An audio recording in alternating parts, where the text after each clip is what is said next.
ফেনীর ছেলেকে বিয়ে না করলে কখনোই জানতে পারতাম না চট্টগ্রামের মানুষের মতো ফেনীর মানুষও কিন্তু মেহমানদারিতে অনেক পটু। আজকের ব্লগে থাকবে ফেনীর শ্বশুর বাড়িতে বেয়াই বেয়ানদের জন্য এত বড় আয়োজন কেন করলো আমার শ্বশুর আব্বা, সবকিছু নিয়ে আমার আজকের ব্লগের শুরুতেই দেখতে পাচ্ছেন বাবা একদম বাবুর্চির সামনে দাঁড়িয়ে দেখছে কিভাবে বাবুর্চি রান্না করছে, বেয়াই বেয়ানদের জন্য সবকিছু ঠিকভাবে আয়োজন করা হচ্ছে নাকি। আমরা আসার আগের দিন থেকে রান্না বান্নার পর্ব শুরু হয়, বাবুর্চিরা রান্না বান্না শুরু করে। প্রতিটা রান্নায় অনেক বেশি মজা হয়। তাছাড়া বেয়াই বেয়ানদের জন্য অনেক স্পেশাল আয়োজন করে আমার শ্বশুর আব্বা।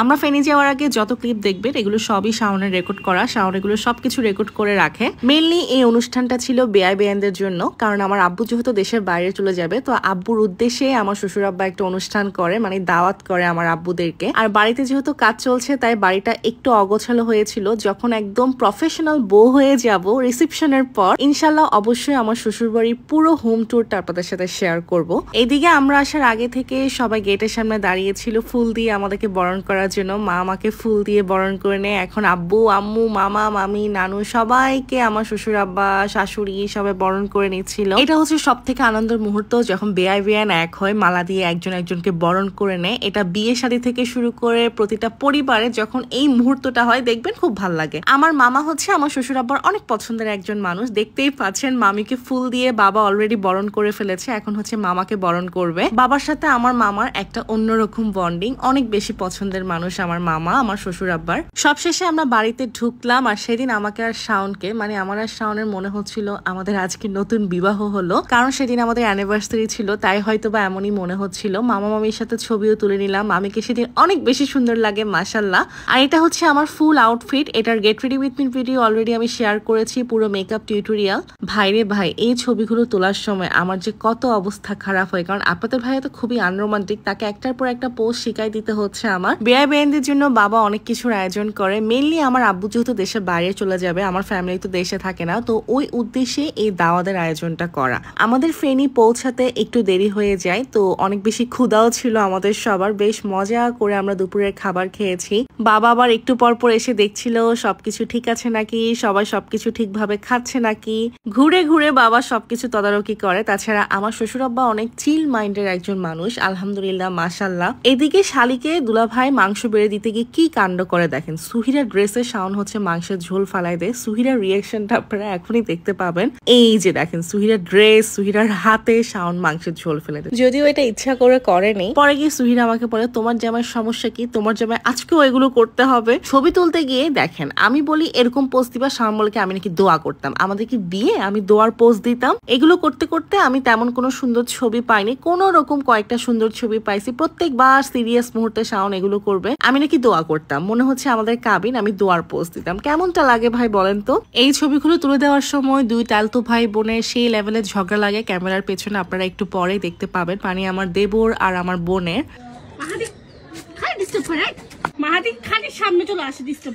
আমি জোস জোস পিক নিচ্ছি তোর মতো ইয়ার। এত সুন্দর ওড়না আর নিকার বুকলেটটা আপনারা এই পেজে পেয়ে যাবেন। যারা বিয়ে করছেন কিংবা সামনে বিয়ে কিংবা কোনো ফ্রেন্ড কিংবা কাছের মানুষের বিয়ে, আপনারা চাইলে গিফটও করতে পারেন। আর যাদের বিয়ে তারা তো অবশ্যই নিকা বুকলেটটা নিবেন আর ওড়নাটাও নিবেন, খুবই সুন্দর ছিল। তাছাড়া ওড়নাটা বেশ বড় ছিল, দেখা যায় কি অনেক সময় ওড়নাগুলো ছোট পড়ে যায়, কিন্তু আপুর পেজের ওড়নাগুলো অনেক বড় ছিল। আপনারা চাইলে আপুর পেজ থেকে অর্ডার করতে পারেন।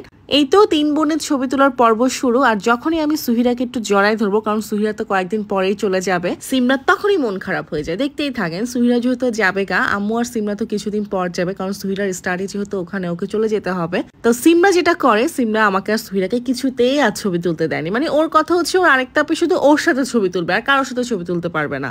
তাছাড়া দেখা যায় আমি সিমরার সামনে কোনো বাচ্চাকে আদরও করতে পারি না, তখনই সিমরা মুখটাকে কালো বানায় ফেলে। মানে ওর কথা হচ্ছে আমি শুধু ওকে আদর করবো আর কাউকে আদর করতে পারবো না। এই তো আমার মা আমার শাশুড়ি মাকে সেদিন অনেক বেশি সুন্দর লাগছিল। আর এগুলো হচ্ছে সে তালতো ভাই বোন, যারা হচ্ছে একটু পরপরই ঝগড়া লেগে যায়, আবার একটু পরপরই মিশে যায়। আপনারা তো দেখলেন আমাদের ছবি তোলার সময় তারা কিভাবে ঝগড়া করলো। তাছাড়া সামনে কিছুদিন পরই আমাদের বের হওয়ার কথা ছিল, কারণ যেহেতু সুহিরা চলে যাবে ওই উদ্দেশ্যে ওকে ঘোরানোর জন্য আমরা বের হব। বের হওয়ার আগে আমরা হচ্ছে আগে থেকে ওদের থেকে ইন্টারভিউ নিয়ে নিই, যাতে ওরা ঝগড়া না করে আমাদেরকে সুন্দর সুন্দর ছবি তুলে দেয়। ওদের বন্ধুত্বটা যেহেতু একদম ছোট থেকে বলছি এই জন্য, কারণ আমার আর শাওনের যখন যখন প্রেম হয় তখন থেকেই সুহিরা আর আমার দেবর মানে মাহাদির বন্ধুত্ব শুরু হয়। ওরা তখন অনেক ছোট ছিল, অনেক পিচ্ছি ছিল, তো ওই হিসেবে ওদের হচ্ছে একদমই বনে না, ওদের ছোটখাটো বিষয় নিয়ে অনেক ঝগড়া হয়। তুমি আমি তো ওদেরকে একসাথে নিবই না। না না ভাই, ওরা প্রচুর ঝগড়া করে আর ওদের জন্য আমরা পিক করতে পারি না। ও গেলে আর ওরা যদি একসাথে যায় কিভাবে ছবি তোরা এদিকে আসো, আমার কাছে আসো। তোরা আমরা কাপড় পিক করতেছি, দেখো দুইজন এভাবে তো ওরা কিভাবে তুলে জানো? কিভাবে তুলে? এখানে কল্লা কই, এখানে কল্লা কই। না হ্যাঁ, ওরা দুইজনেই এই কাজ করে। ওরা প্রচুর কথা বলে এক হইলে। আচ্ছা প্রচুর কথা বলো কেন? কবে থেকে প্রচুর কথা বলছ কেন? হ্যাঁ আজকে টপিক বাইর করবো, যে কোনো একটা টপিক। আড্ডা দেওয়া হচ্ছিল, আড্ডার ফাঁকে চা নাস্তা দেওয়া হয়, এদিকে সবার ছবি তোলার পর্ব শুরু হয়। এই তো আমার দুই বাবা, আমার দুই আব্বুকে সেদিন অনেক বেশি সুন্দর লাগে। তাছাড়া ফেনি আসবো, ভাতের পর চা খাবো না তা কি করে হয়? শাওনের সাথে পরিচয় হওয়া সে শুরু থেকেই দেখি ফেনীর মানুষ প্রচুর চা খায়। আপনারা যারা ফেনী থেকে দেখছেন আমাকে অবশ্যই কমেন্ট করে জানাবেন। আর বাবা হচ্ছে একটু পর পর আমাকে এসে এসে জিজ্ঞেস করছে, মামুনি তোমার বাড়ি কেমন লাগছে, তোমার বাড়ি পছন্দ হয়েছে? তো বাবা হচ্ছে শুরু থেকে আমাকে মামুনি ডাকে আর আমার শাশুড়ি মা হচ্ছে আমাকে সোহা ডাকে। এটা আপনারা অনেকেই জানেন, আমি এর আগেও একটা ভ্লগে বলেছিলাম। সুভা থেকে আমাকে সোহাই ডাকা হয়, তো আমি এটা কখনোই চেঞ্জ করতে বলিনি। আর বাবা আমাকে সবসময়ের মতো মামুনি ডাকে। মাশাল্লাহ, আলহামদুলিল্লাহ। তাছাড়া বাবা মার তো কোনো মেয়ে নেই, তো ছেলের বউ মানে হচ্ছে মেয়ে। আপনারা দোয়া করবেন আমাদের পরিবারের জন্য। মাশাল্লাহ, আলহামদুলিল্লাহ সবকিছুর জন্য। আজকের ব্লগটা এখানেই শেষ করে দিচ্ছি। অনেকদিন পর ফেনী শ্বশুরবাড়ির ব্লগটা দিলাম। আমার আর শাওনের অ্যানিভার্সারি ব্লগটা আমি খুব শীঘ্রই আপলোড করে দিব। ওভাবে ঘটা করে আমাদের অ্যানিভার্সারি করা হয়নি, কারণ শাওন এবার অনেক ব্যস্ত ছিল। আজকের জন্য এতটুকুই, দোয়া করবেন। আল্লাহ হাফেজ।